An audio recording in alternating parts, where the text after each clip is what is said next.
CEO rushes to donate blood, shocked to find his critical patient is his ex, and she's giving birth to his twins. Warm welcome to Beyond Color Stories, the place where emotions breathe and love always wins.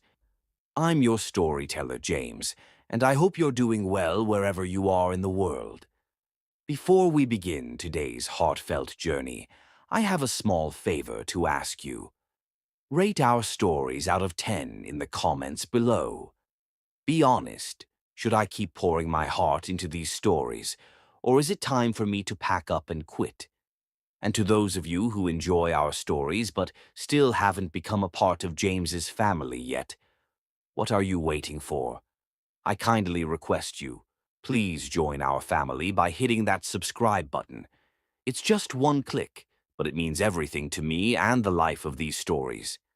Now, grab your tea, settle in, and get ready. Let's dive into today's emotional story and feel every heartbeat together. The night was draped in velvet, the kind of evening that seemed almost too perfect to be real, where the stars hung lazily above a rooftop soaked in champagne laughter and city light. The skyline blinked like 1,000 promises, and the hum of violins drifted through the air of the exclusive corporate gala hosted at the highest floor of the Carlton Royale. Simon Harper stepped cautiously into the golden-lit ballroom, her smooth brown skin shimmering beneath a silver silk gown that curved softly around her figure. Her long dark braids were pinned up in a loose twist, a few tendrils escaping to graze her collarbone as she moved.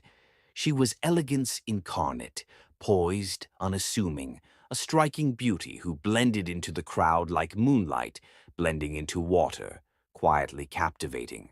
She had come to the event only because her manager insisted. Networking, he said. Exposure. Make an impression. She hadn't known that night would change her life forever.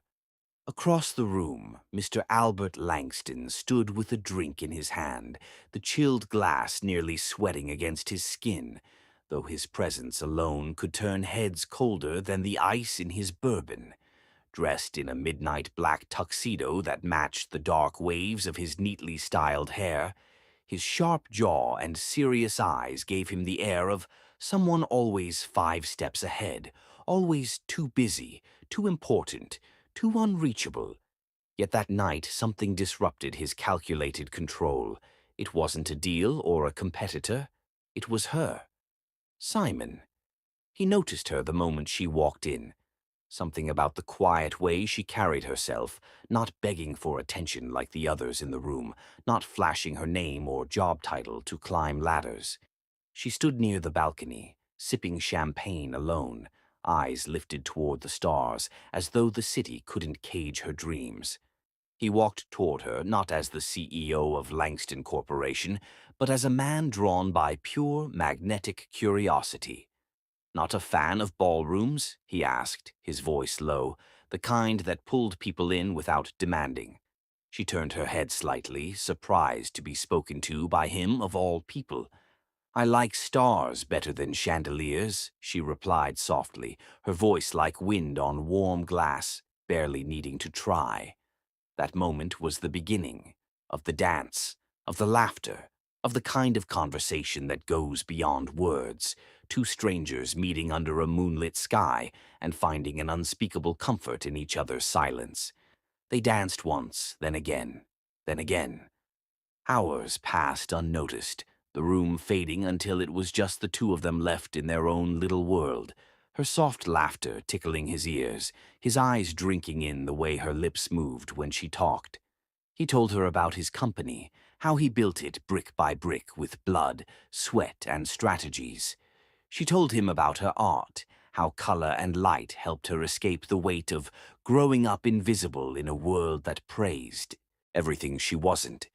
There were no lies between them that night, only truth, only vulnerability, only the kind of connection that neither expected but both welcomed, like the sea crashing against shores it had never reached before. By midnight, the gala had emptied, but they remained. He asked if she wanted to leave, and she nodded. Not with words, but with her eyes, inviting, unafraid, curious. They went to the penthouse suite he hadn't planned to use. The moment the door shut behind them, something shifted in the air, something warm and irreversible. His hands found her waist with a reverence that betrayed his confidence, as if she was something he hadn't prepared for. Her fingers traced the edge of his tie, loosening it gently, her breath warm against his neck. It wasn't wild in the way stories are told.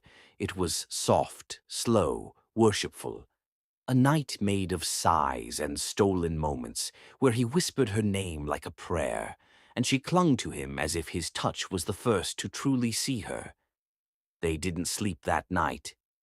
Not really. They talked until sunrise, their bodies wrapped around each other in the silence that only comes after truth is laid bare. He held her close, her head on his chest, her fingers drawing invisible shapes on his skin. She asked nothing of him, not even his number. He gave her a kiss on the forehead before dawn and told her he had to fly to Europe for a merger. "When I come back," he said, "I want to see you again." She only smiled, kissed his cheek, and whispered, "Maybe fate will decide." When he woke later, she was gone. No note, no trace, only the soft scent of her perfume on the pillow and a memory too vivid to ignore. 8 months passed. Albert searched at first, quietly, discreetly. He didn't even know her full name, just Simon. No surname, no number, just a face etched in his mind, and a night his heart refused to file away as a mistake. But the world didn't wait for longing hearts. The company expanded, pressure mounted, and his family began pressing marriage into his inbox like it was a corporate deadline. Still, he thought of her, in boardrooms, in quiet hotels, in empty moments between achievements that suddenly felt hollow. He remembered how her voice sounded at 3 a.m., when she told him she was afraid of falling in love because it always meant losing herself.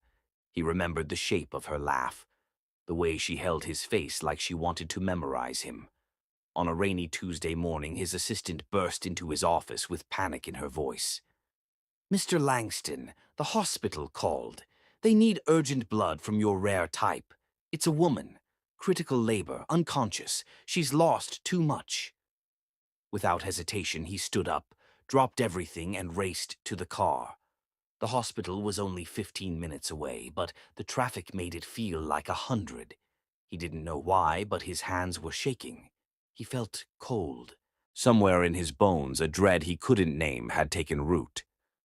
When he arrived at the emergency entrance, nurses rushed him through. "We've prepped for the draw," one said. "She's a B negative, losing blood rapidly. We can't reach any of her family."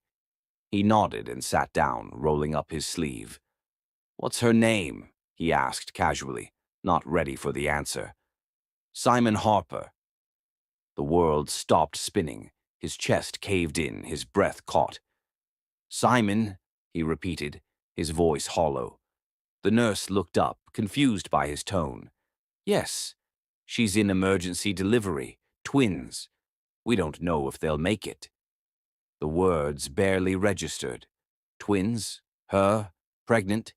He yanked the needle from his arm, blood dripping unnoticed to the floor as he stood up, dizzy, stunned. "Where is she?" he demanded, panic cracking through his polished voice. "You can't go in." But he was already running.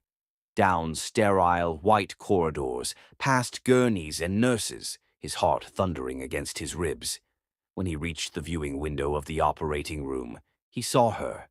Simon. Lying on the table, her face pale, her body trembling, doctors shouting orders. Her braids were soaked in sweat, her lips murmuring something inaudible as she turned her head weakly, eyes half open, and then closed again. Albert pressed his hand to the glass. His breath fogged it. He didn't move, couldn't move. His knees nearly buckled. In her pain, in her weakness, she was still the most beautiful thing he had ever seen. He watched as a doctor leaned down, trying to revive her.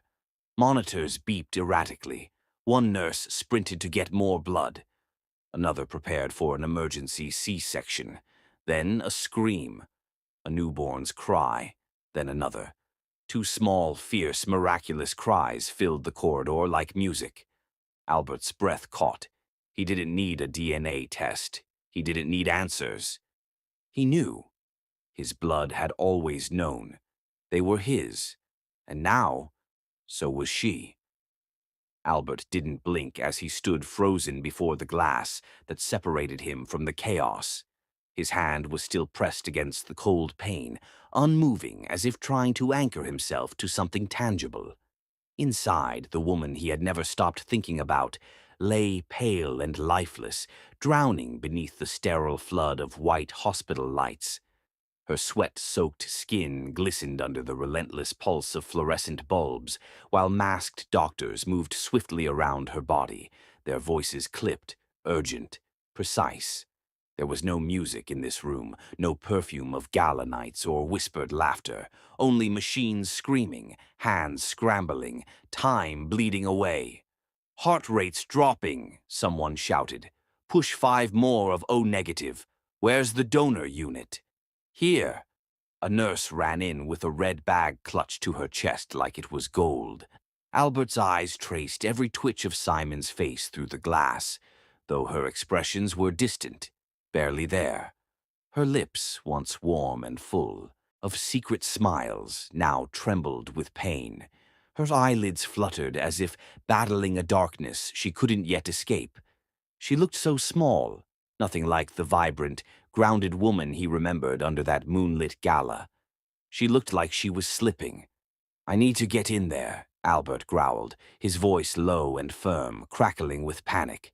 He turned sharply to the nurse standing nearby, her expression tensing as she clutched the clipboard tighter. "You said her name is Simon Harper. She's pregnant?" His throat was dry. The words nearly choked him on their way out. Pregnant. That single word rattled through his mind like thunder in an empty cathedral. The nurse gave a quick nod, still glancing over at the surgery room. She went into active labor in the waiting area. No partner listed, no emergency contact. She passed out from blood loss before we could even ask her anything more. Her voice softened when she saw his face. "Sir, do you know her?" His jaw clenched. Yes, I do. She's—" His voice cracked for the first time in years. The same man who had negotiated billion-dollar mergers without blinking, who'd fired executives with a nod, now struggled to finish a single sentence. "She's mine," he breathed finally. She's carrying my children." The nurse blinked. I need to see her," he said, stepping forward. "Let me in." "I'm sorry, sir. We can't allow anyone inside during—" He turned sharply. "I will sign anything. I will sue anyone who stands in my way if something happens to her. You don't understand. That woman in there, she's not just a stranger from a file. She's the only person I've ever—" His voice trailed off. He didn't finish the sentence. He didn't need to. It lingered in the air like a silent oath, trembling and raw. Back in the delivery room, the medical team moved with flawless rhythm, their hands orchestrating a desperate ballet to save 2 small lives, and the woman who'd nearly given hers to bring them into the world. The first cry had already pierced the air minutes ago, and now a second newborn scream joined it. 2 tiny bodies were quickly wrapped in towels and whisked toward the NICU. Albert's eyes never followed the babies, though his heart did. His gaze remained locked on Simon. "BP stabilizing," a nurse reported. "We've got her. She's not out of the woods, but she's holding." Albert exhaled a breath he hadn't known he was holding. "I need to see her," he repeated more quietly this time, his tone heavy with the kind of exhaustion only fear could summon. The nurse hesitated, then finally relented. "Follow me. You'll need to wear this." He donned the sterile gown and gloves like a soldier readying for war, except this battle wasn't fought with weapons. It was fought with hope and heartbreak. As the door opened and he stepped inside the room, the cold, antiseptic air wrapped around him instantly. Beeping machines. 4 lines, blood on white sheets. It was nothing like the scented softness of her skin when she slept against him 8 months ago. This was a battlefield, and Simon was fighting for her life. He moved closer, his breath shallow. She looked even smaller up close, frail in a way that terrified him. Her braids were messy, sticking to her cheeks, and her lips were cracked from the dry oxygen mask that now lay beside her. He hesitated for only a second before reaching out, his fingers gently brushing the back of her hand where an IV disappeared into her skin. She didn't stir. "Simon," he whispered, kneeling beside her bed. "Simon, it's me." Albert. Her name on his lips felt like both a curse and a prayer. He had never said it in a hospital before, never while fearing he might lose her forever. "You didn't tell me," he murmured, his voice shaking. "You didn't tell me you were pregnant. You disappeared, and I looked for you. God, I looked. Why didn't you—" But the words broke again. What answer could she have given him then? How could she have explained carrying the children of a man whose name was carved into every business tower in the city, whose family background could crush lives like ants? Perhaps she hadn't felt safe. Perhaps she thought he would reject her. Or worse, take the babies from her. "Were you scared of me?" he whispered, his thumb brushing over her knuckles. "Of my name? Of what being connected to me could mean?" His voice cracked again, not from pride, but from guilt. The power he once held like a badge now weighed like a weapon. She must have seen it as danger, as threat. A nurse stepped beside him gently, setting down a file. "The twins are stable, both boys, strong lungs. We're monitoring them, but they seem okay." Albert nodded wordlessly, his eyes still locked on Simon. Boys, 2 sons, his sons. Their sons. "Can she hear me?" he asked. "She's sedated, but sometimes the unconscious mind can retain voices. It might help to keep talking." He leaned closer.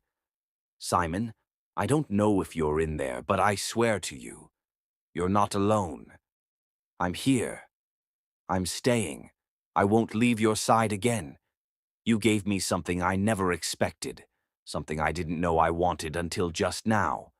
A family," he swallowed hard, "and I will spend the rest of my life making sure you're never afraid of me or my world again." The monitor beside her ticked steadily.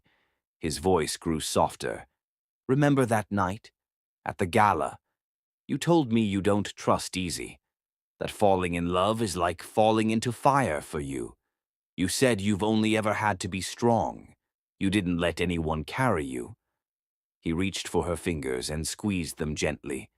"Let me carry you now, please." She didn't move, but a tear slipped from the corner of her closed eye, trailing down her cheek like a whisper. His chest seized. He pressed his lips to her forehead, his hand trembling as he stroked her hair back. "It's okay now. You don't have to fight alone. You're safe." Behind him, the hospital team moved quietly, adjusting monitors, checking vitals, stepping back to give space. Even they could feel the gravity of this moment, the reunion not of lovers, but of something more powerful, of a woman who had carried a secret not for shame, but for protection, and a man who had lived in privilege yet never understood what love could cost until now. Albert stayed by her bedside for hours. The boardroom didn't matter. The empire could wait. Phones buzzed in his pocket, but he silenced them all. His entire universe had narrowed to a hospital bed and the rise and fall of Simon's chest beneath white sheets. Outside the glass, the sun rose again. But inside, Albert Langston wasn't the powerful CEO anymore. He was just a man, holding the hand of the woman who had changed everything, with one night and one secret. Albert's world narrowed into breath and heartbeat, tethered by the rhythm of Simon's fragile pulse under his fingertips and the soft hum of medical machines echoing around them.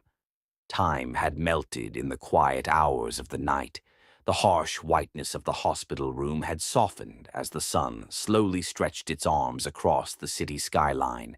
But Albert didn't notice the light outside.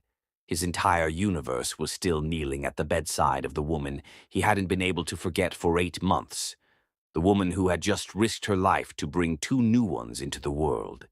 His grip never loosened from Simon's hand, even as her eyes remained closed, her body still weak but no longer fading. His thumb continued to brush against her skin like a silent vow, present, steady, unshaken. Then the silence broke. It wasn't a beep or a door creaking open. It was the soft, unmistakable cry of a newborn. No two. The first sound was quickly joined by another, nearly in unison but just slightly off in rhythm, like a duet being sung for the very first time.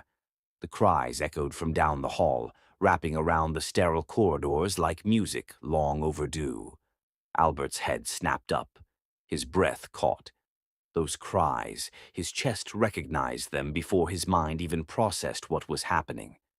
Moments later, the door swung open and a nurse entered, her expression brimming with a strange mix of exhaustion, awe, and reverence.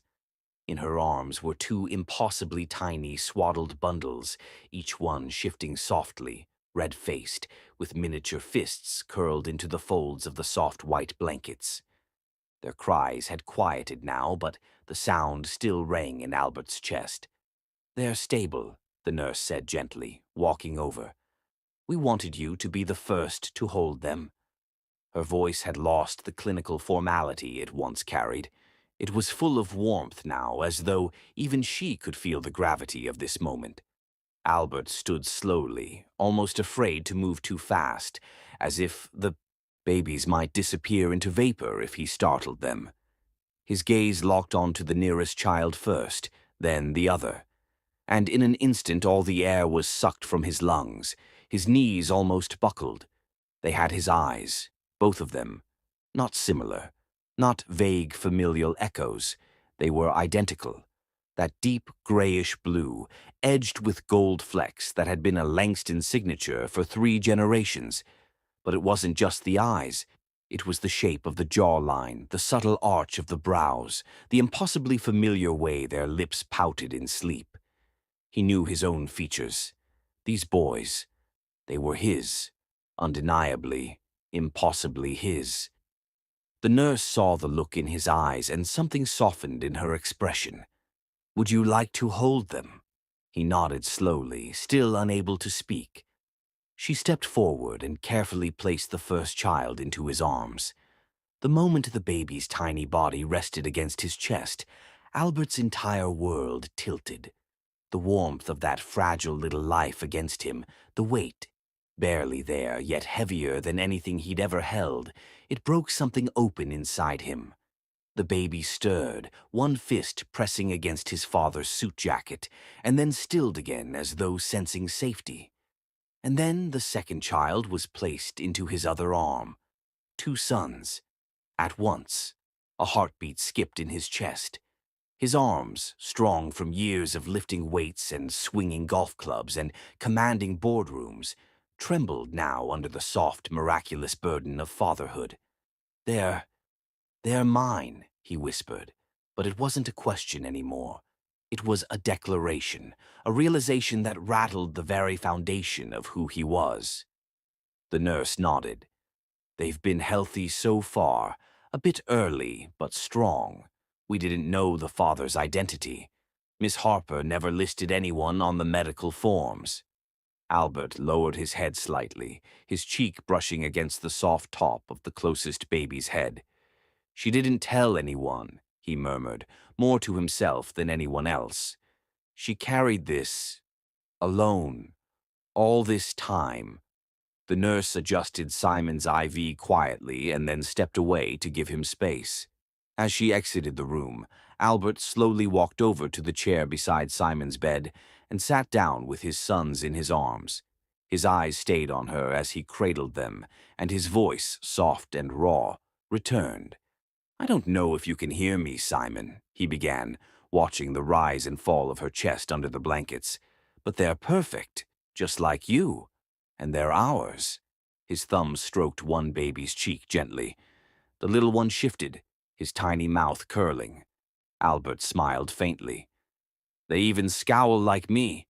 He looked down at the second child and blinked slowly. But this one, he said with a soft chuckle, has your nose. I swear it. The moment was so quiet, so intimate, it felt as though even the machines had hushed themselves to listen. Albert leaned forward, resting his forehead gently against Simon's.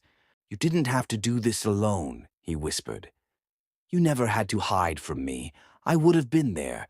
God, if I had known. His voice cracked again, and he swallowed the lump in his throat. I would have protected you. I would have protected them. His arms instinctively adjusted, securing the boys tighter, as if he could somehow make up for the time he didn't know they existed. I'm not going anywhere now. That's a promise. He glanced back at her. You've given me more than I ever thought I deserved, and I swear I'll spend every day earning it. A small sound interrupted his thoughts. Not a cry, a murmur. His gaze snapped to Simon, whose lips had moved. Her lashes fluttered, a shift in her expression, a furrow of her brow. Simon, he whispered quickly, rising just a little, the babies still held securely in his arms. Her lips parted again, and, this time, a hoarse, broken whisper slipped out. Albert. He choked on relief. Yes, it's me. I'm here. Her eyes opened, barely, but enough to meet his. They were clouded, tired, but alive, so heartbreakingly alive. The moment their eyes met, everything fell away. All the nights of silence, all the questions, the fear, the space between them. It all collapsed into that single, shared gaze. Her eyes shifted slowly, down to the babies in his arms. Her lips trembled. They're okay. They're perfect, Albert replied, his voice thick. They're safe, and so are you. He leaned forward again, letting her see their faces. Simon, they look just like me. Her eyes filled with tears, spilling down her cheeks silently. I was going to tell you, she whispered. I was, but your family, your name, I was so scared. He nodded slowly, his forehead pressing lightly against hers. I know, and I hate that you felt that way. But that's over now. I'm not asking for anything except the chance to be here, with you, with them, whatever it takes. Simon's fingers moved under the sheet, searching. He shifted his arm slightly, letting her fingertips brush against the baby's hands. A soft coo escaped one of them. Her breath hitched, and for the first time since waking, Simon Harper smiled. Albert felt the weight of that smile like 1,000 answers to every question he'd been asking since walking into the hospital. She didn't have to say anything more. Her eyes said it all. She was still scared, still weak, but for the first time in months, she didn't feel alone. He gently laid the babies in the bassinet beside her and took her hand again. Outside the window, the sunlight poured in fully now, illuminating the room with soft gold. But inside the room, the light wasn't coming from the sun. It was coming from them, new parents, old lovers, and the beginning of something far greater than either of them had imagined. Albert brushed her forehead with a kiss. I'm staying, he said again. And this time he meant it with every breath in his body. Albert stood frozen in that hospital room, the sterile air thick with the weight of revelation, his hands cradling the two tiny lives that had just entered the world, their warmth pulsing through his palms and straight into a heart that had never known this kind of thunder before, his eyes not leaving the babies for a second, stunned still by their perfect features, the soft curve of their lips, the faint cleft in their tiny chins, but most of all those unmistakable eyes, so hauntingly familiar, twin mirrors of his own soul staring back at him from such delicate faces. And as he sat there, every beat of his heart a mix of awe and devastation. Simon's eyelids fluttered open slowly, her body still fragile and trembling. the sterile white sheets pulled up over her chest like armor against the reality that was about to shatter the silence between them. And as her blurred gaze adjusted to the room, the sharp scent of antiseptic in her lungs. Her head turned slightly, her eyes locking onto him. Albert, here, real, and holding their children. And for a brief moment, a storm of fear and softness crossed her face as her lips parted. But no sound came out. Albert rose from the chair, carefully balancing the infants in his arms like the most precious things he had ever held, his voice low and trembling but undeniable in its demand. "Why didn't you tell me, Simon?" And in that instant, the panic that had long slept inside her awoke like fire in dry grass, her chest tightening with emotion, with guilt, with 8 months of silent suffering crashing over her like a tidal wave, tears instantly welling in her eyes, spilling down the side of her cheeks unchecked, her throat tightening as she tried to sit up, but winced, too weak, too sore, but compelled to speak, compelled to explain something she had rehearsed in her mind 1,000 times, but never thought she'd have to say aloud. Not like this. Not while Albert was holding the children she had sworn to raise alone. And with a trembling voice barely stronger than a whisper, she breathed, "I didn't know how, Albert. I didn't know how to tell you." And his expression didn't change, but his eyes, those deep, commanding eyes, flinched as if stabbed, and he stepped closer to her bedside, crouching slightly to lower one baby gently into the hospital crib while keeping the other swaddled against his chest. Like letting go of even one of them felt unnatural, like tearing himself in two, and Simon reached out with a shaky hand, touching the edge of the blanket wrapped around the child with fingers that still bore the memory of delivering them into this world only hours ago. And she took a deep breath, each word now heavy, deliberate, soaked in truth and buried pain. "Your family, Albert, your name, your world, they would have destroyed me if they knew." And her lips quivered. "They never wanted me around you. They hated everything I was. You remember what your mother said to me the last time she saw us together? You remember how they looked at me at that gala? I was nothing but a scandal to them, a stain. And you were everything to them, the heir, the empire, the perfect image of power. I couldn't put myself between that and you, Albert, and I couldn't let them take my babies from me or shame them for who their mother is." And Albert's jaw tightened, the cords of muscle along his neck drawing taut, like they always did when he was keeping something locked inside, because he had remembered that night at the gala. How Simon's skin had glowed under the ballroom chandeliers, how she had looked like a vision carved in honey and moonlight, and how his own mother had sneered, quietly but sharply, whispering in his ear that she wasn't fit for their legacy, wasn't clean enough, wasn't one of them. And for months after, he had tried to silence that voice in his head, but that night had broken through their rules. One wild, perfect night where nothing had mattered but Simon's kiss and the way she had trembled beneath him, whispering his name like it meant something more than the world had allowed. And now the woman he had spent 8 months trying not to search for was lying before him, exhausted, radiant, broken, and stronger than anyone he had ever known, having brought his children into this world while carrying the weight of fear alone, and he couldn't stop the emotion that cracked through his voice when he whispered again, "You should have told me." But she shook her head, her curls limp against the pillow, her eyes wet and unrelenting. "You were gone. You left the next morning, and I thought, maybe it didn't mean as much to you. Maybe it was just one night." And that sentence, soft as it was, cut him deeper than anything else, because it had meant everything to him. He had left not because he wanted to, but because of an emergency board meeting in Europe, one that spiraled into weeks of crisis management and investor politics.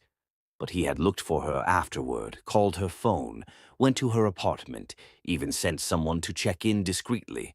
But she had vanished, and now he knew why, and it tore at his insides that she had been pregnant, with twins. And no one had told him.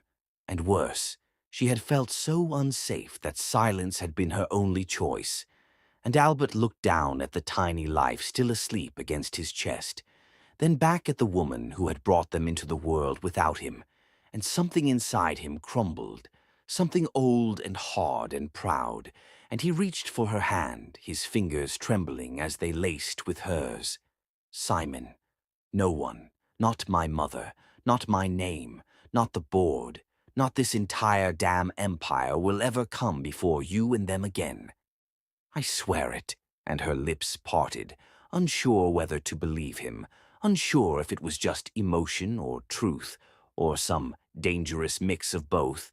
But in that moment Albert meant every word, and in the stillness of that hospital room, surrounded by the soft beeping of monitors and the muffled steps of nurses in the hallway, two people who had been torn apart by fear and circumstance now sat on the edge of something far bigger than either of them had prepared for, the beginning of a war against expectations, of a love neither had planned to fight for, but suddenly couldn't live without.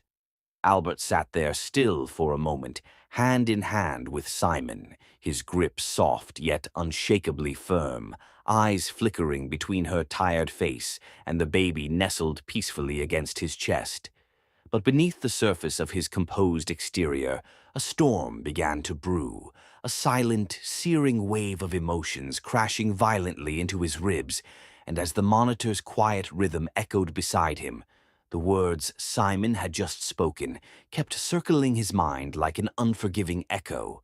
Words about fear, about family, about being unwanted, unseen, unheard. And the deeper he let those truths sink into his chest, the more something inside him twisted into a tight, furious knot. And without another word, without trusting himself to speak, while his voice might betray the boiling inside him, Albert gently returned the sleeping child to the crib beside Simon, his touch careful, his steps slow, but his breath shallow and sharp, and he stood straight, jaw clenched so tight it ached, the muscles in his back stiffening with the urge to release a scream into the sterile silence of the room. But instead he turned and walked briskly toward the door, throwing one last look at Simon, not of resentment but confusion, guilt, disbelief, and a fury not directed at her but at himself, at the system, at the people around him, at his own failure.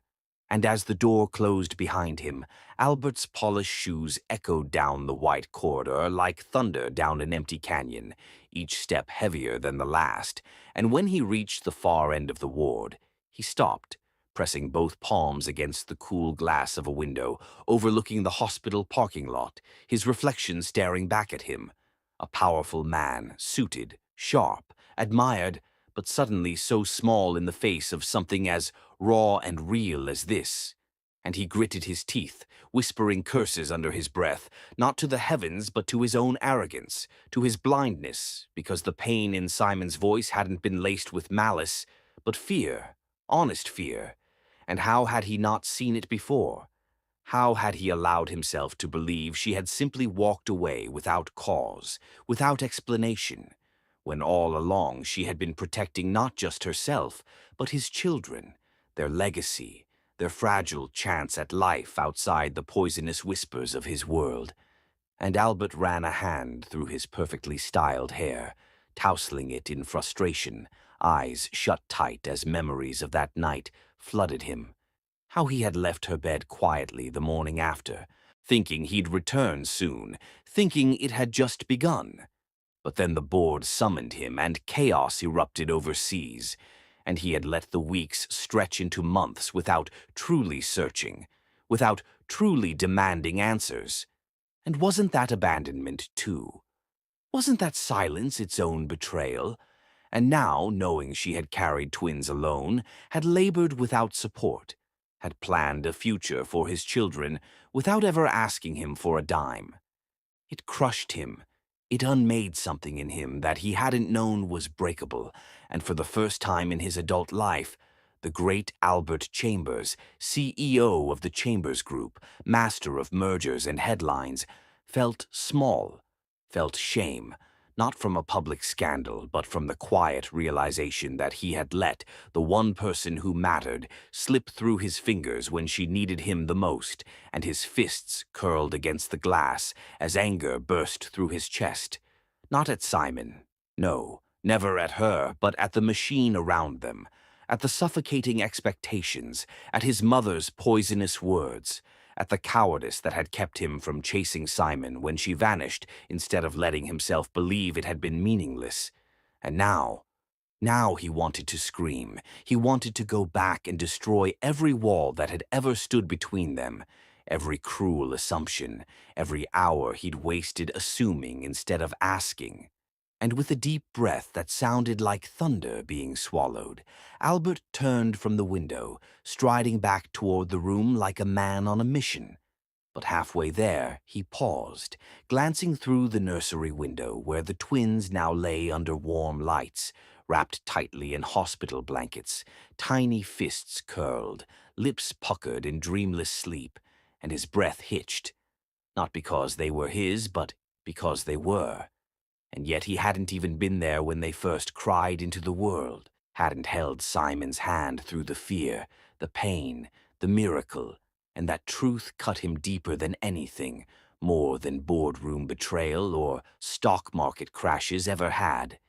And as he stared at their little faces, those perfect imprints of his own, Albert whispered a quiet promise, a vow that no one heard but the walls and his own trembling heart. I won't fail them again. And when he returned to Simon's room, slower now, more human than CEO, he didn't storm in with demands or anger, but with silence and eyes that burned not from rage but regret. And Simon looked up from her bed, eyes red but calm, as if she too had been swallowed by her own sea of thoughts in his absence, and when their eyes met again, something shifted. Something unspoken passed between them. Not forgiveness, not yet, but a recognition that pain had lived on both sides, and Albert stepped closer, this time not like a man wronged, but like one ready to take responsibility. And as he reached for the crib, gently brushing his finger against the baby's soft cheek, he didn't speak immediately, letting the weight of his presence answer the questions in Simon's eyes. And finally, he looked at her, voice no longer trembling, but grounded, grave. I was angry, not at you, but at myself, for not being there, for assuming you didn't care, for not fighting harder. And Simon watched him, unsure whether to pull back or reach for him, the walls she'd built cracking in the face of his rare vulnerability. And he continued, My family doesn't get to decide who I love, or who my children are. I won't let them ever again. But I need to earn that right now. I need to earn you. And Simon turned her face slightly, blinking as more tears slipped down, not from fear this time, but from the overwhelming wave of relief that maybe, just maybe, she wouldn't have to do this alone anymore. And in that moment, without grand declarations or romantic promises, the seed of something powerful was planted. Not redemption, not yet love reborn, but the beginning of healing, slow and honest, in a room where rage had become regret, and regret now blossomed into resolve. Albert remained in that small hospital room long after the sun dipped beyond the city skyline, casting amber hues across the sterile walls, but the tension that once danced in the space between him and Simon had slowly softened, replaced by a tentative quiet. Not empty, but brimming with unspoken things. And when he stepped out for the first time since returning to her room, it wasn't to escape, but to prepare, to gather the things he hadn't thought he'd ever be allowed to do. Flowers, soft blue and lavender ones, because he remembered her mentioning once how she loved wild blooms more than roses, and tiny onesies that felt like hope folded into fabric. One pink, one yellow, both impossibly small and impossibly real. And by the time he returned, gone was the CEO in the tailored armor, the sharp suit and glossy shoes, and in his place stood just a man, Albert, in a soft gray sweater, sleeves rolled, hair undone by his own hand, carrying a bouquet in one arm and a paper bag filled with new beginnings in the other. And as the door opened, Simon turned her face, not startled, but curious. Her lips parted slightly, as though unsure if it was a dream. But when she saw him, truly saw him, no walls, no guards, something inside her cracked, the kind of break that allows light to seep in, and she watched him cross the room slowly, placing the bouquet on the tiny table beside her bed without saying a word. And then he opened the bag and showed her the two small outfits, holding them up with an awkward smile, unsure if he'd chosen right, but hoping it made her smile. And it did, not in a loud or dramatic way, but in a quiet curl of her lips, the first genuine softness she'd allowed since waking, and Albert felt that smile bloom inside him like a second sunrise. And when he pulled the nearby chair closer and sat beside her, he didn't speak. Immediately, didn't rush with apologies or explanations, just reached forward, brushing a stray curl from her damp forehead, and whispered, "I'm not here as the man I was. I'm here as the man I should have been." And Simon's throat tightened because it wasn't just the words. It was the way he looked at her now, like she mattered beyond the memories, like she was something sacred. And over the hours that passed, he didn't just sit, he stayed, feeding one twin while Simon nursed the other, taking turns without being asked, asking softly what each baby liked, learning how to swaddle, clumsily but lovingly. And she watched as this man who once belonged to boardrooms and billion-dollar headlines now bent over a changing table with wipes and tiny diapers, cursing under his breath when he fumbled the straps, but laughing when the baby gripped his fingers so tight it made his heart thump. And it wasn't just his actions, but the silences, too. How he'd sit beside her when she dozed off for minutes at a time, watching her with a gaze so intense it almost ached, not because of desire, but because of reverence, like she was something rare he hadn't known he could hold again. And in the early hours of morning, when the twins cried in tandem, Albert was the first to rise, scooping one into his arms with practiced ease, gently rocking back and forth by the window, humming something low and tuneless but soothing, while Simon watched with glassy eyes, her heart slowly stitching itself back together with each gesture. And the third night, he'd made that hospital recliner into a makeshift bed, not because the hospital required it, but because he refused to leave her side, because he wanted to be there when she blinked awake, to whisper soft good mornings, to hand her water, to press his lips gently to her forehead if she allowed. And she did, hesitantly at first, but then more naturally, like trust being relearned through repetition. And as the days blurred softly into each other, Simon began to feel something she hadn't in 8 months. Safe, not just because he was present, but because he was real. He didn't flinch when the baby screamed, didn't recoil when she cried, didn't withdraw when she shared how lonely the pregnancy had been, how terrifying it had felt to grow 2 lives while hiding from a world that would have torn her down.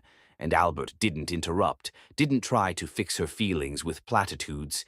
He listened deeply, fully, and sometimes when words weren't enough, he just held her hand, his thumb brushing small circles over her knuckles until her breaths calmed, and Simon found herself leaning into those touches, not out of weakness, but because they no longer felt foreign.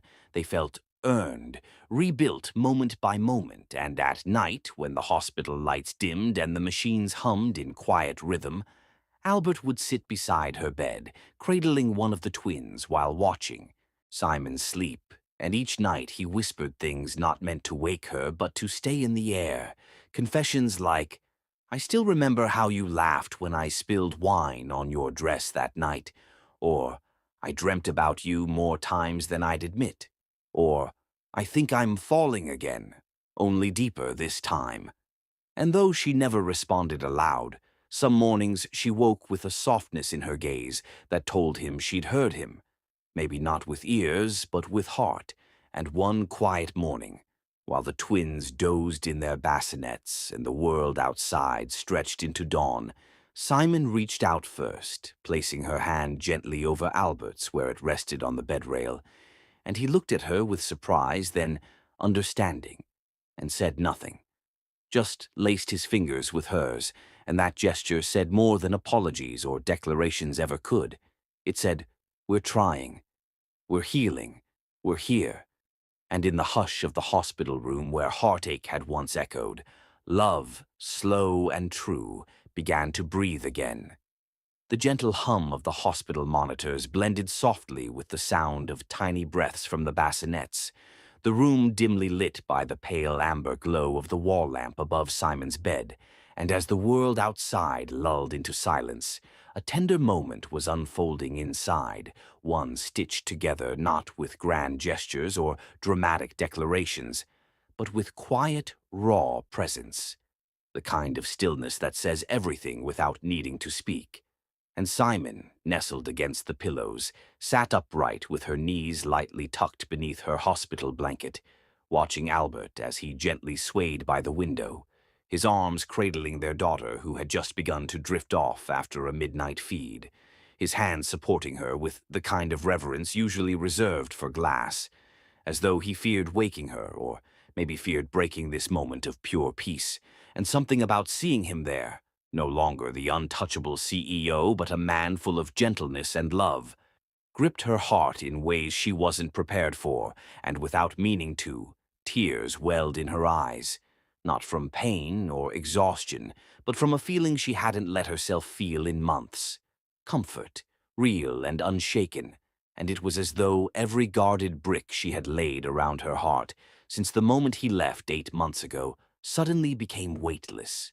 And as he turned, his silhouette still against the city lights filtering through the curtains, his eyes caught hers, wide, glassy, and full of the kind of vulnerability that breaks even the strongest. And she whispered, almost inaudibly, "Why are you being so good to me?" The question floating in the quiet like a fragile thread between them, and Albert didn't answer right away, didn't rush to fill the silence with reasons or justifications.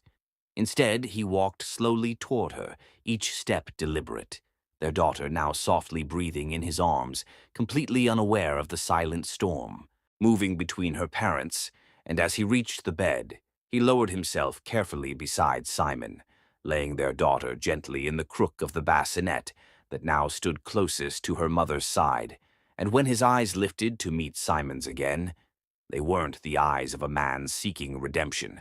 They were the eyes of someone who had finally understood, of someone who had tasted love once and had no intention of ever letting it go again. And in that moment, he reached for her hand, the same hand he had held in silence days ago, but this time it wasn't for comfort. It was for connection, for truth. And as his fingers wrapped around hers, warm and certain, he said softly, "Because I love you, Simon." And the words weren't said with dramatic flair. They weren't shouted into the air. They were whispered like a vow, like a secret finally spoken, and Simon felt every syllable press into her like a kiss to the soul, undoing her one heartbeat at a time. And without thinking, her free hand lifted to his face, brushing the corner of his mouth, her thumb resting lightly against his jaw, and they stared for what felt like a lifetime, compressed into seconds, breaths mingling, heartbeats sinking, until finally, their lips met, slow and aching, not with the hunger of lust, but with the weight of all they'd held back. And the kiss wasn't hurried, it was careful, like they were relearning each other through softness and surrender, like they were tasting the past and promising the future all in one motion. And when Albert deepened the kiss just slightly, his hand moving to the small of her back, she didn't pull away, didn't flinch. She leaned into him, into the warmth that had once belonged only to a memory, but now pulsed alive in front of her. And when he pulled back, his forehead rested gently against hers, his breath catching, eyes searching hers, waiting for a sign. And Simon, eyes shimmering, cheeks flushed, gave the smallest nod, not out of obligation, not from desperation, but from a quiet decision that this moment was the one her heart had waited for. And with unmatched tenderness, Albert lifted her, one arm beneath her knees, the other cradling her back, as though she were still fragile, still healing, and she wrapped her arms around his neck, burying her face into his shoulder, feeling the steady beat of his heart thudding beneath his sweater, and he laid her back gently on the bed, pulling the blanket over her but not stepping away. Instead, climbing beside her with reverence, letting her curl into him, her head resting against his chest as his arms closed around her like a shelter. And for the first time in so many long, cold, tear-stained nights, Simon let herself exhale fully. Not the kind of exhale that comes from exhaustion, but one that comes from surrender, from safety. And Albert didn't try to make the moment bigger than it was. He didn't press for more. He simply held her there in the quiet, letting his fingers trace small circles against her back, his lips occasionally brushing her forehead, and when the twins stirred again a few feet away, he moved before she could, whispering, "Rest, I've got them." And she let him, watching as he rocked one and then the other with a softness that no boardroom ever saw. And when he returned to her side, slipping back beneath the blanket, she reached for him without words, pulling him close again, and they stayed like that until the sky began to shift from night to early morning, the room slowly filling with the promise of a new day. And for the first time, Simon didn't dread it, because for the first time, she believed in the possibility of tomorrow with Albert beside her, not as a visitor or a memory, but as the man who held her, fully, completely, and finally without fear. The early morning light barely filtered through the tall hospital windows when Albert's phone buzzed relentlessly, its sharp vibration breaking the fragile silence in the room where Simon lay resting, her delicate frame still weary from the whirlwind of recent events. Albert, holding their twins gently swaddled against his chest, glanced at the caller ID with a sinking feeling in his heart. It was Evelyn Warner, his mother, the powerful matriarch of the Warner Empire, whose name alone had long commanded respect and fear throughout the city's elite circles. He swallowed hard, knowing what the call would bring. As he pressed the phone to his ear, Evelyn's voice came through, cold and commanding, filled with the unmistakable edge of fury and disappointment. "Albert, what have you done? You've ruined everything. This Simon Harper, she's not one of us. You're risking the entire Warner legacy, the company, your future," she spat, her words sharp as daggers, dripping with disdain, not only for Simon, but for the idea that her son could have strayed so far from the path she had meticulously laid out for him since childhood. Albert's grip on the twins tightened instinctively, his mind racing through memories of whispered warnings and subtle threats he had once brushed aside, now crashing over him like a storm. But looking down at the peaceful faces of their babies, innocent, perfect, and bearing unmistakable traces of his own features, he felt a surge of fierce protectiveness unlike anything he had known before. No amount of privilege or power in the world could outweigh the love swelling in his chest. He squared his shoulders and took a breath, his voice steady but resolute. "Mother, Simon Harper is the mother of my children. She is the woman I love, and I will not let anyone, no one, hurt her or those babies." Silence hung heavy on the other end of the line for a moment, the tension palpable, until Evelyn's voice cut through again, thick with scorn. "Albert, you're making a terrible mistake. This isn't who you are. You're better than this." But Albert's heart had already chosen its path, and with unwavering certainty he replied, "I am exactly who I am now, a man who will protect his family at all costs." He ended the call, a weight lifting even as new burdens settled. The battles ahead would be fierce and unrelenting, but his resolve was ironclad.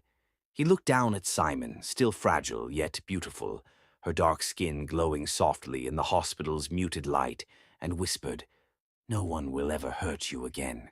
Not while I'm here." Over the next few days, the storm from Evelyn's wrath descended upon the Warner Empire like a tidal wave. Board members whispered in marble halls, plotting ways to force Simon out and regain control over Albert's decisions, fearing the scandal and loss of social standing that came with her presence. But Albert was no longer the obedient son who had once bent to his family's will. He was a father now, a protector fueled by love and newfound courage. When the media caught wind of the tension, Albert shocked everyone by holding a press conference that would forever alter the family's legacy. Standing tall and dignified before the cameras and flashing lights, he declared, "Simon Harper is not only the mother of my children, but the woman I proudly stand beside. Our family is united and stronger than ever." His words were not just a statement. They were a promise etched in steel, a beacon for all who doubted the power of love over lineage. As whispers turned into open confrontations, Albert took a step few expected. He temporarily relinquished the CEO position to a trusted ally, a strategic move designed not to abandon his responsibilities, but to shield Simon and their children from the poisonous politics of his family. Behind closed doors, the tension was palpable, but so was the tender devotion growing between Albert and Simon. Each day he brought her flowers and tiny clothes for the twins, his gestures softening the fierce walls she had built around her heart. They shared quiet moments filled with stolen glances, whispered apologies, and dreams of a future untouched by judgment or fear. Simon, once terrified of the legacy and power that loomed over Albert's world, began to stand tall, buoyed by the strength of his love and unwavering support. The empire that had seemed so cold and unforgiving was slowly melting under the warmth of their bond. Friends and enemies alike watched in awe as Albert's defiance became a symbol of change, not just in his family, but within himself.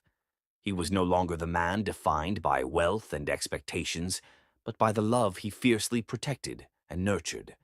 And through it all, Simon and Albert built a sanctuary of hope and resilience, their hearts intertwined, ready to face whatever storms the world might send their way.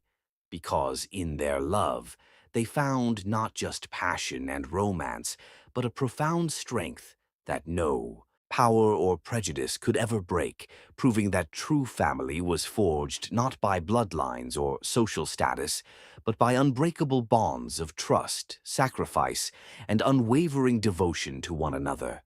Simon's heart raced as the hospital doors swung open behind her, the fresh air a stark contrast to the sterile, cold atmosphere she had become all too familiar with over the past weeks. The sunlight was warm on her skin, but she barely noticed as her gaze fixed on the sleek black car waiting silently at the curb. The weight of the twins cradled carefully in her arms was both a comfort and a reminder of the fragile new life they had all stepped into together. She glanced sideways at Albert, who stood tall and calm beside the vehicle, the image of strength and quiet confidence she had come to rely on. The mansion awaited them, a towering structure of glass and stone, grandeur beyond anything Simon had ever known. Yet today it held a new significance. No longer was it merely the residence of a wealthy family tangled in legacy and expectations. It was the place where her new life would unfold, where love and uncertainty intertwined beneath its ornate ceilings. As Albert opened the car door and helped Simon inside, the plush leather seats seemed both foreign and inviting.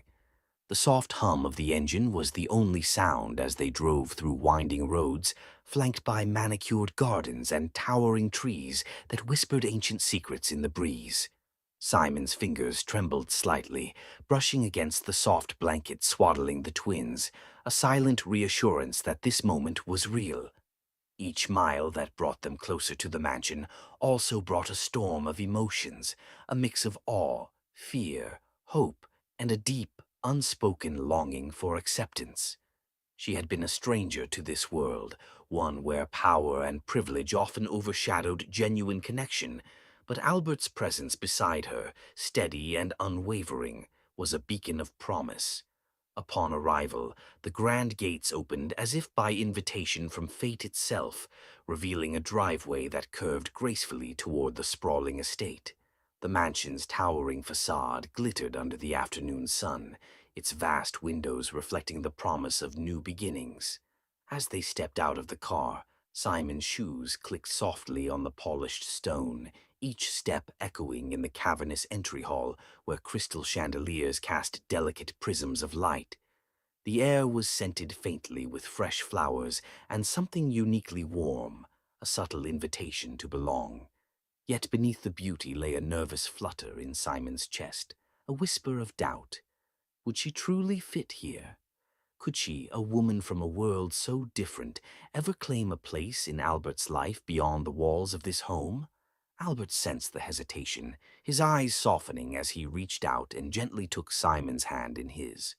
The gesture was simple, but it carried the weight of promises and the strength of newfound love. "Simon," he whispered, his voice low and tender, "this house never felt like home until you stepped in with our babies." His words wrapped around her like a warm embrace, melting away the walls she had built to guard her heart. In that moment, the mansion ceased to be a symbol of power and expectation and became something far more intimate, a sanctuary where their family could grow and heal. He led her through the vast halls, each room unfolding like a chapter in their unfolding story. The nursery was a delicate haven filled with soft pastels and gentle lullabies, a space where the twins would grow surrounded by love and care. Simon's fingers traced the edges of the crib, her heart swelling with a mixture of awe and protectiveness. Nearby, the living room held plush sofas and walls lined with books and family photographs, silent witnesses to the lives intertwined within these walls. As Albert guided her to the master bedroom, the space felt less intimidating, transformed by the presence of two small cribs nestled beside the grand bed. Here, the grandeur of wealth softened into the gentle rhythm of family life. That night, as the twins slept peacefully in their cribs, Simon stood by the window, gazing out at the sprawling gardens bathed in moonlight. The quiet stillness was a stark contrast to the tumultuous emotions swirling within her.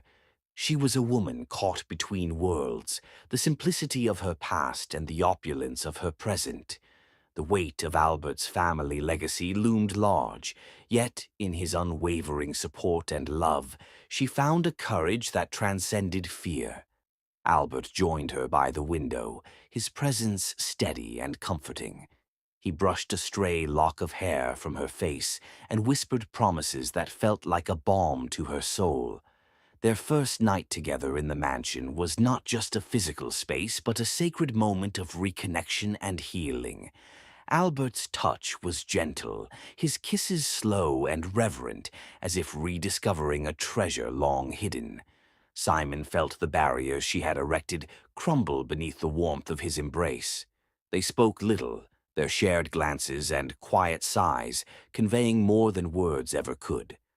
The mansion's vast halls faded away, leaving only the two of them, bound by love, hope, and the fragile beginnings of a family united against all odds. In the quiet hours, Albert held Simon close, his whispered declarations weaving a tapestry of trust and devotion. "You belong here, Simon, with me, with our children. This is our home now." And in that declaration, Simon found the strength to believe, not just in their love, but in the possibility of a future where their past fears no longer dictated their happiness. The night stretched on, a symphony of tender moments and shared dreams, as the mansion transformed from a house of grandeur into a true home, where love reigned supreme and the promise of tomorrow shone bright. Months unfolded gently like a soft breeze, stirring the blossoms in the vast gardens surrounding the mansion. The once fragile cries of newborn twins grew into strong, joyful laughter, echoing through the halls that had been silent for far too long. Simon moved with newfound grace and strength, her days filled with the sweet chaos of motherhood and the tender moments of watching her babies grow. Albert was by her side in every step, no longer just a distant figure wrapped in power and expectation, but a man transformed by love and responsibility. Their relationship deepened beyond words, bound by the shared miracle of their children and the quiet, intimate understanding forged in the warmth of their home. The mansion, once a symbol of cold grandeur, now pulsed with life and laughter. The nursery was a colorful sanctuary filled with toys, soft blankets, and tiny clothes that seemed to carry the imprint of their tiny owner's spirits. Simon's eyes sparkled with a mix of exhaustion and joy as she cradled the twins close, their delicate fingers curling around hers as if claiming her heart forever. Albert often watched her from across the room, a smile playing on his lips, his gaze filled with awe and a growing tenderness that surprised even himself. He had spent a lifetime wrapped in control and business, but nothing had prepared him for the overwhelming love and devotion that motherhood had awakened in Simon, or for the way she had effortlessly captured his heart. Their days settled into a comforting rhythm. Morning feedings bathed in golden sunlight, afternoons filled with laughter and discovery as the twins took their first steps, and evenings where Simon and Albert found moments alone amidst the beautiful chaos. Albert was no longer the distant CEO, but a devoted father and partner, often seen soothing a restless baby or sharing quiet smiles with Simon as they navigated the challenges of parenthood together. His protective nature softened, revealing a man capable of vulnerability and endless love. One evening, as twilight painted the sky in hues of lavender and rose, Albert planned a surprise, a quiet date beneath the stars, far from the prying eyes and endless demands of his corporate world. He led Simon through the garden to a secluded spot where fairy lights twinkled softly in the branches, and a small table was set with delicate candles flickering in the gentle breeze. The air was rich with the scent of jasmine and the sweet promise of new beginnings. Simon's heart fluttered with anticipation and a touch of nervousness, her fingers entwined with Albert's as they sat together, wrapped in the magic of the night. Albert looked at her with eyes full of gratitude and love, the man she had come to know, complex, tender, and utterly devoted. His voice was steady but filled with emotion as he spoke, recounting the journey they had traveled, the nights of uncertainty, the secret they had kept, and the unspoken fears that had once divided them. "Simon Harper," he began, his words weaving a tapestry of hope and promise. "You gave me the greatest gifts, the twins, and a love I never thought I deserved. Every day with you has been a blessing beyond measure." He reached into his pocket and pulled out a small velvet box, opening it to reveal a delicate ring that sparkled like the stars above. His heart pounded as he dropped to one knee, the gesture both humbling and profound. "Will you marry me again? Will you let me spend my life proving that I'm worthy of your love, your trust, and our beautiful family?" The night seemed to hold its breath, the world narrowing to the two of them beneath the infinite sky. Tears glistened in Simon's eyes as she looked down at the man who had become her everything, the man who had shattered her fears and built a life of love and devotion from the fragile threads of their shared past. Her voice was soft but unwavering as she whispered her answer, a promise that sealed their future together. "Yes, Albert. Yes, 1,000 times yes." The stars above seemed to shine brighter in celebration, their light reflecting the radiant joy that blossomed between them. As Albert slid the ring onto her finger, their lips met in a kiss that spoke of forgiveness, hope, and the unbreakable bond they had forged. The twins cooed nearby, a gentle reminder of the family they had created against all odds. That night marked not just a new chapter in their love story, but the beginning of a lifetime filled with shared dreams, laughter, and the endless magic of belonging to one another. Simon stood under the soft morning light filtering through the sheer curtains of their new bedroom, the scent of baby powder and fresh roses lingering in the air, her fingers gently trailing over the hem of her wedding dress that now hung beside the bed like a relic of a magical yesterday, while the echoes of their vows still danced in her ears, warming her soul as she turned to see Albert, her Albert, fast asleep with one of their twins nestled in his arms, his other hand instinctively reaching for the second bassinet nearby, as though even in sleep he needed to feel the presence of the complete life they had finally built together.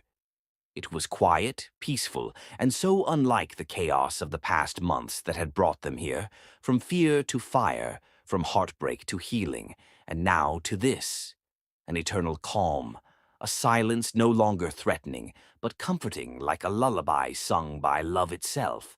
And as she took a step forward, the wooden floor beneath her feet creaked gently, stirring Albert's eyes open, soft and dreamy, his first sight being her face, glowing with something that wasn't just joy, but home, and with a sleepy smile he whispered, "You look like forever," as he sat up, still cradling their daughter, her tiny fingers wrapped around one of his as though tethering her soul to his warmth. And Simon moved beyond words, leaned in and kissed his forehead, her heart silently whispering a thank you to every trial that led to this moment. The mansion was no longer a symbol of wealth and power. It had transformed into something sacred, where late-night feedings turned into secret conversations about their childhoods, and early mornings were spent tangled in sheets, with the babies giggling between them, where Albert learned to braid Simon's hair while she nursed the twins, and Simon learned that vulnerability didn't mean weakness when it was with someone who saw her strength, even when she couldn't. And in the weeks following the wedding, their world expanded, not with grandeur, but with simplicity. Albert's once jam-packed schedules were now filled with lullabies, midnight diaper changes, and giggles echoing through corridors that had once been filled only with business calls and footsteps of house staff who now smiled every time they passed the nursery, as if the very air inside had softened. Even the once intimidating dining hall now bore the occasional sight of formula bottles beside wine glasses, baby socks lost between cushion seats, and Albert, the Albert Warner, who once scolded delays like a storm, now patiently waited while Simon fed one twin before they ate, gazing at her like she was a goddess of time herself. And when he kissed her hands, rough from motherhood, he whispered prayers of gratitude for not just finding her again, but being forgiven, being allowed back into the world she created so selflessly without him. And each day his gestures became poems. He built a small garden for her in the back, where sunflowers grew just the way she loved them, tall and proud and golden, where she'd sit every afternoon with both babies in her lap, telling them stories of courage and love, not from books, but from their own history. And Albert often watched her from his office window, distracted by the truth that his entire empire now fit in one frame. A woman with braided hair holding two tiny hearts in her arms, laughing under the sun. And then came the christening day, modest, beautiful, filled with those who mattered, no society elites, no business alliances, just the people who held them up through the storm. And as Simon stood at the altar holding both twins, Albert took the microphone, his voice shaking but sure, and said, "There was a time I thought power made a man, but this woman and these two souls, they made me a father. They made me real." And Simon cried softly into his shoulder as applause followed, not for the status he held, but for the sincerity he had grown into. Back at home, as twilight settled, she changed into her silk robe, feeding one twin while Albert gently rocked the other, the fireplace casting amber shadows around the room as jazz hummed in the background. And then came the moment they would remember forever. Simon, now sitting by the window, her eyes closed, humming a lullaby from her childhood, while Albert knelt in front of her, resting his head on her lap, whispering with tear-lined eyes, "You saved me." And she smiled through her own tears, replying, "You came back." And as both babies fell asleep in their arms, their heartbeats in sync like lullabies written in blood, Simon leaned in and pressed a kiss on Albert's temple, her voice barely above a breath. "We're home." And he, holding her and the world in one embrace, echoed the words like a sacred prayer. We finally made it, as stars blinked above them, and the mansion, once built of bricks and ambition, now stood tall as a temple of love, of second chances, of twin miracles that brought two broken hearts back together to beat as one, in a story that defied judgment, silence, class, and time. Because real love doesn't ask for permission, it simply survives, grows, and thrives, until one day it becomes the life you never imagined you could live.